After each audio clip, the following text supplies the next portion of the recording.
What is up, everyone? My name is Andrea, and if you're new to my channel, hello, hi.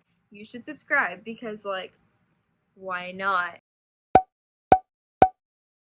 But anyway, today I'm going to be doing a book review / book talk on the Guinevere Deception by Kiersten White. The beginning of this video is going to be non-spoiler, so don't worry about being spoiled. I will let you know before I get into those, but for now, you are definitely safe. So the Guinevere Deception is a King Arthur retelling about a girl named Guinevere who has been sent into Camelot by Merlin to protect the king because as magic has seeped out of Camelot, there is not really any defenses up to protect the king the way that he needs it from some certain evil forces that have been threatening to murder the king. So Guinevere has magic, obviously, which is why she is sent into Camelot, why she is the one who has to protect the king, why his own men and knights can't. The way that Merlin has decided that this has to be, attained is by Guinevere becoming King Arthur's wife.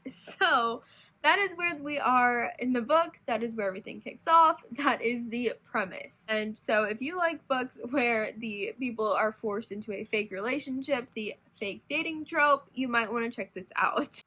I gave the Guinevere Deception a 4 out of 5 star rating. I kind of have been rethinking it, and honestly I could go down to a 3 or a 3.5 just because the beginning of this book is very hard to get into. It took me about 100 to 150 pages, which is about half the book because this book isn't very long, to even get into it. And I don't typically like books to take me that long. I love to just get right into a book and be brought into the world and be like kept wanting to read, and I didn't. It took me about 2 weeks to finish this book. On average, it takes me 2 to 5 days to finish a book, so this was very different for me.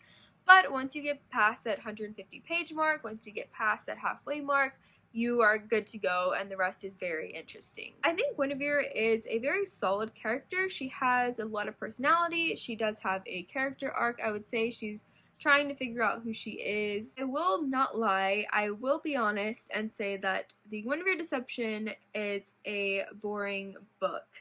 Like, I think that is just Kiersten White in general. Don't come at me, I've never read anything else by her, but all of her plots are just really, like, not deep, and I that's what's been holding me back. I just feel like her writing doesn't go as deep as it should. She doesn't dive into characters. She puts out a lot of books. I feel like maybe she doesn't focus on enough like characters and enough world building for one book. And so going into the Guinevere Deception, I kind of eased off on my rating system because I knew that Kiersten White just isn't a favorite author of mine. And honestly, after this, I'm not tempted to go out and read any of her other works.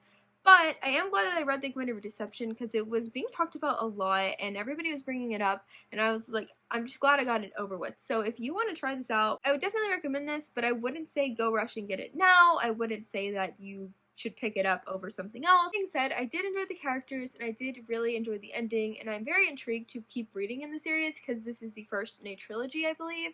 And I was left with quite a bit of questions, so I do want to know more about Guinevere, more about her life, more about her backstory, and also more about King Arthur. That's all I'm going to say for the non-spoiler part. But if you don't want to be spoiled for the Guinevere Deception, I would get out of this video now and go watch another one of my videos. So, bye! Okay, so was anybody else, like, confused during this book? I felt like some of the characters there was just too many names and I was getting everything kind of mixed up, and I really didn't know who was who. I think from the very beginning, I thought Merlin was sus. Like, he just, like, wasn't explained very well. He was just very suspicious about everything he said and did, everything all the way back to whenever he sent Guinevere, like, why, and the fact that she was, like, didn't know things, didn't even know who she was forgetting her own name, like, all this stuff was just very sus, and, like, I didn't think I could trust Merlin, really, and he also just wasn't helpful at all, like, to Guinevere at all after sending her on this mission, and I'm just like, dude, like, you sent her, you could at least help her figure out what she has to do. But no, he didn't. A big thing that I was kind of confused about or just didn't pick up on very early on was Lancelot. I thought it was very cool that Lancelot was the, like, masked knight, the secret knight or whatever,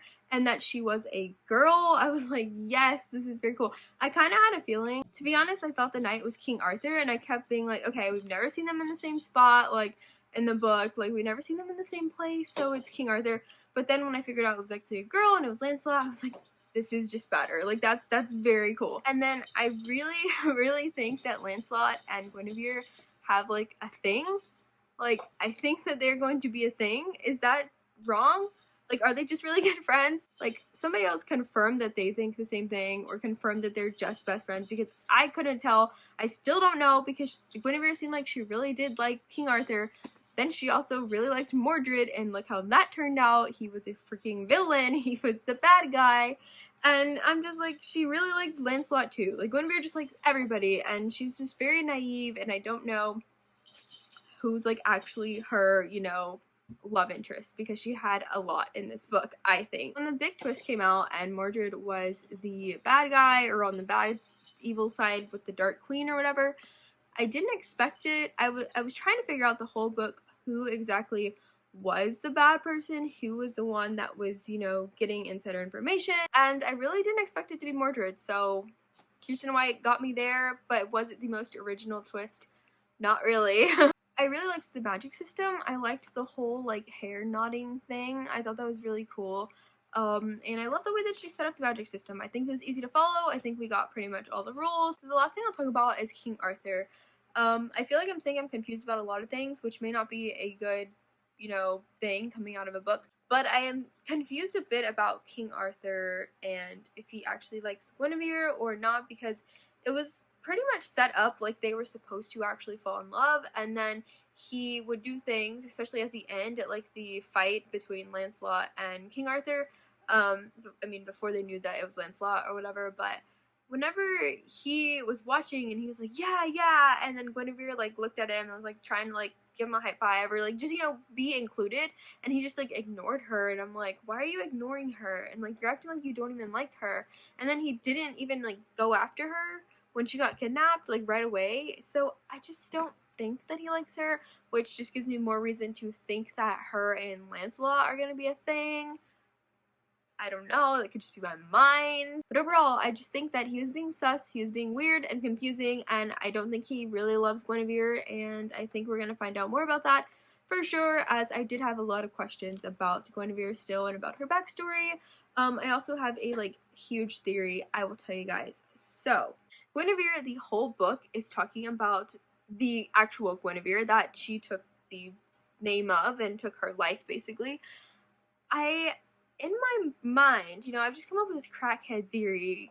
It kind of makes a lot of sense, and I'm honestly willing to bet, like, money that I'm right. But I think that Merlin has just washed Guinevere's memories of her actually being the actual Guinevere, so that she will not go back to her family, so that she would take on the task of meeting King Arthur and becoming his wife and protecting him, when really she didn't even need to protect him, and she was being protected. So I think that the whole reason why she doesn't remember anything about who she was or about who this Guinevere person is because she is actually the Guinevere person. She is actually named Guinevere. Her family is actually the people who she has been, like, feeling bad that the Guinevere didn't know or won't know what happened to her. Is this making sense? Anyway, and I think that the actual Guinevere, which is Guinevere that we know, is in trouble, and we're going to find out more about that as the series progresses, and I think she's going to find out that she is Guinevere. She doesn't have another name. Like, she is just Guinevere, okay? Does that make any sense? I don't know. It kind of doesn't make sense in my brain either. But that's just what I think. So, if anybody else has that theory or wants to add to it or wants to debunk it, feel free to do that, because that's just, I don't know, but that's all I have to give. That's all I have to offer from this review. So, I hope you enjoyed that. But that's pretty much all I have to say. This book was pretty for me. Like, it wasn't that good. It wasn't worth, like, screaming about, but it wasn't that bad either, and I haven't read a book that I was okay with. I usually love a book or hate a book, so reading this kind of in-between book was refreshing, because, you know, these just make, like, the really good books better. So I feel like that's rude to say, but I don't know. I'm just gonna stop now. I hope you enjoyed this video. Let me know what you thought about the Guinevere Deception down below. But that's all I have to say for this video. So I hope you liked this video. Hope you liked this video down below. And I'll see you guys in the next one. Bye!